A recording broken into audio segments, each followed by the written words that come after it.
কলকাতা হাইকোর্টের বিচারপতি অভিজিৎ গঙ্গোপাধ্যায় এবং বিচারপতি অমৃতা সিনহার বিরুদ্ধে সুপ্রিম কোর্টের দ্বারস্থ হয়েছেন একাধিক অভিযোগ নিয়ে Abhishek Banerjee, Trinamool second in command Abhishek Banerjee.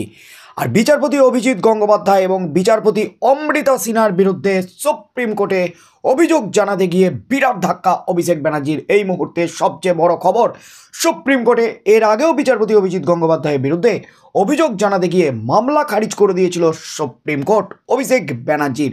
নতুন করে মামলা করার নির্দেশ দিয়েছিলেন বিচারপতি। আর আজ অভিষেক ব্যানার্জির মামলায় কিন্তু একেবারে হুলস্থুল সুপ্রিম কোর্ট। এই মুহূর্তে সবচেয়ে বড় খবর, বিচারপতি অভিজিৎ গঙ্গোপাধ্যায় এবং বিচারপতি অমৃতা সিনহার বিরুদ্ধে অভিযোগ অভিষেকের।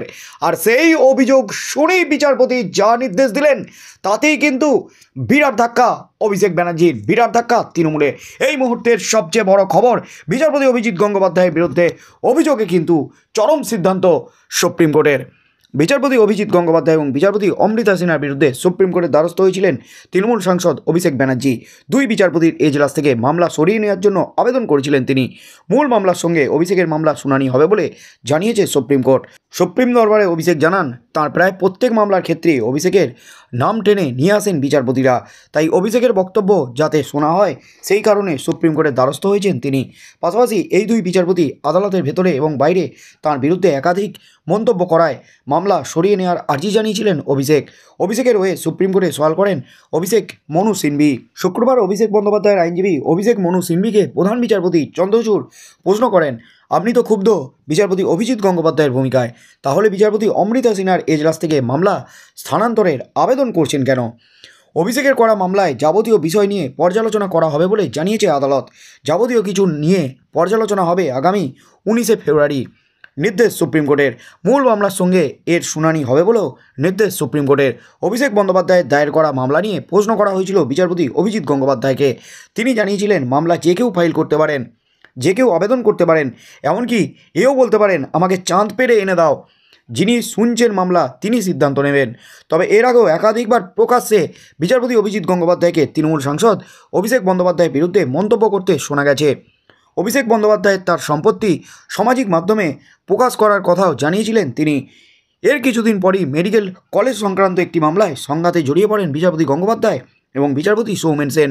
সেই মামলা বর্তমানে স্বতঃপ্রণোদিতভাবে শোনার দায়িত্ব নিয়েছে সুপ্রিম কোর্ট। দুই বিচারপতির সংঘাতের মাঝেও উঠে আসে অভিষেক বন্দ্যোপাধ্যায়ের নাম। বিচারপতি অভিজিৎ গঙ্গোপাধ্যায় অভিযোগ করেন বিচারপতি সৌমেন সেন নাকি বিচারপতি অমৃতা সিনহার সঙ্গে অভিষেক বন্দ্যোপাধ্যায়কে নিয়ে আলোচনা করেছেন। অভিষেক বন্দ্যোপাধ্যায়কে নিয়ে বিচারপতি সেন কিছু মন্তব্য করেছিলেন বলে উল্লেখ করেন তিনি। তবে বিষয়টি নিয়ে অভিষেক বন্দ্যোপাধ্যায়কে একটি সাংবাদিক বৈঠকে জিজ্ঞাসা করা হলে তিনি আইন সংক্রান্ত বিষয়ে কিছু মন্তব্য করতে চাননি। আর সেই মামলাতেই কিন্তু আজ একেবারে সুপ্রিম কোর্টে হুলস্থুল। একেবারে সরাসরি অভিযোগ বিচারপতি অভিজিৎ গঙ্গোপাধ্যায় এবং বিচারপতি অমৃতা সিনহার বিরুদ্ধে তাদের এজলাস থেকে সমস্ত মামলা সরিয়ে নিতে হবে। ইতিমধ্যেই বিচারপতি অভিজিৎ গঙ্গোপাধ্যায়ের এজলাস থেকে নিয়োগ দুর্নীতি সংক্রান্ত মামলা সরিয়ে নিয়েছেন কলকাতা হাইকোর্টের প্রধান বিচারপতি টি.এস. শিবজ্ঞানম।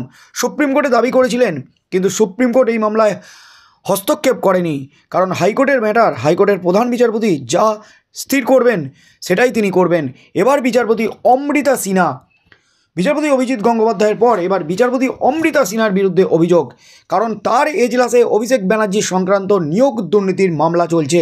আর নিয়োগ দুর্নীতিকাণ্ডে লিপস অ্যান্ড বাউন্সের সূত্র ধরে, কালীঘাটের কাকুর সূত্র ধরে অভিষেক ব্যানার্জির নাম জড়িয়েছে। কারণ অভিষেকের সংস্থা লিপস অ্যান্ড বাউন্স, যেটা তিনি সংবাদ মাধ্যমে স্বীকার করেছেন, সেই সংস্থার সিইও ছিলেন কালীঘাটের কাকু এবং কালীঘাটের কাকুর মাধ্যমে কোটি কোটি টাকা সেই সংস্থায় বিনিয়োগ হয়েছে। শিক্ষক নিয়োগ দুর্নীতির কালো টাকা কিনা সেই প্রশ্নগুলো উঠে গেছে। এছাড়াও অভিষেক ব্যানার্জির সম্পত্তি নিয়ে প্রশ্ন তুলে দিয়েছিলেন বিচারপতি অমৃতা সিনহা। একেবারে বিস্ফোরক নির্দেশ দিয়েছিলেন বিচারপতি অমৃতা সিনহা।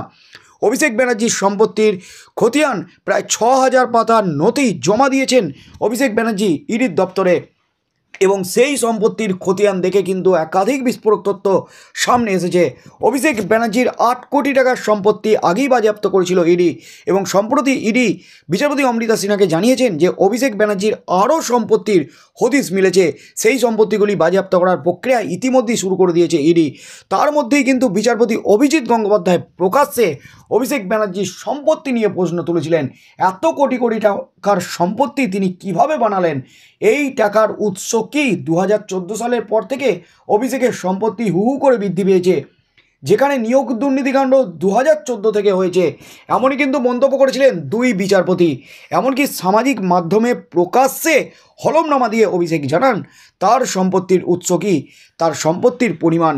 সামাজিক মাধ্যমে গোটা রাজ্যবাসী দেখবেন, বিচারপতি অভিজিৎ গঙ্গোপাধ্যায় দেখবেন, এমনই কিন্তু দাবি করেছিলেন বিচারপতি অভিজিৎ গঙ্গোপাধ্যায়।